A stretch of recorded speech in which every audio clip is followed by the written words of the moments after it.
জনাব Mohammad Arif Hossain, station master, Dinajpur. দিনাজপুরে জাতীয়তাবাদী রেলওয়ে শ্রমিক ও কর্মচারী দলের দ্বিবার্ষিক সম্মেলন। বাংলাদেশ রেলওয়ে জাতীয়তাবাদী রেলওয়ে শ্রমিক ও কর্মচারী দল দিনাজপুর শাখার দ্বিবার্ষিক সম্মেলন 2026 অনুষ্ঠিত হয়েছে। সম্মেলনে প্রধান অতিথি হিসেবে উপস্থিত ছিলেন বাংলাদেশ রেলওয়ের শ্রমিক ও কর্মচারী দলের কেন্দ্রীয় কমিটির সভাপতি মোহাম্মদ রফিকুল ইসলাম। এছাড়াও কেন্দ্রীয় নির্বাহী কমিটির সদস্য এমআর মঞ্জু সহ কেন্দ্রীয় ও স্থানীয় পর্যায়ের নেতৃবৃন্দ উপস্থিত ছিলেন।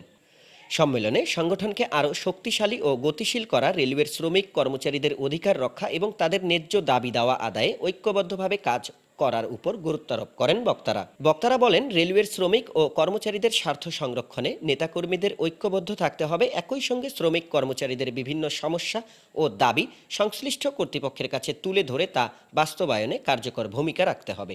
অনুষ্ঠানে কেন্দ্রীয় ও স্থানীয় পর্যায়ের নেতাকর্মী ছাড়াও রেলওয়ের বিভিন্ন পর্যায়ের কর্মচারীরা অংশগ্রহণ করেন। এ সময় দিনাজপুর শাখার সাংগঠনিক কার্যক্রম আরও শক্তিশালী ও গতিশীল করার আহ্বান জানানো হয়। সম্মেলন শেষে সংগঠনের অনুমোদিত পূর্ণাঙ্গ কমিটি তালিকা প্রকাশ করা হয়।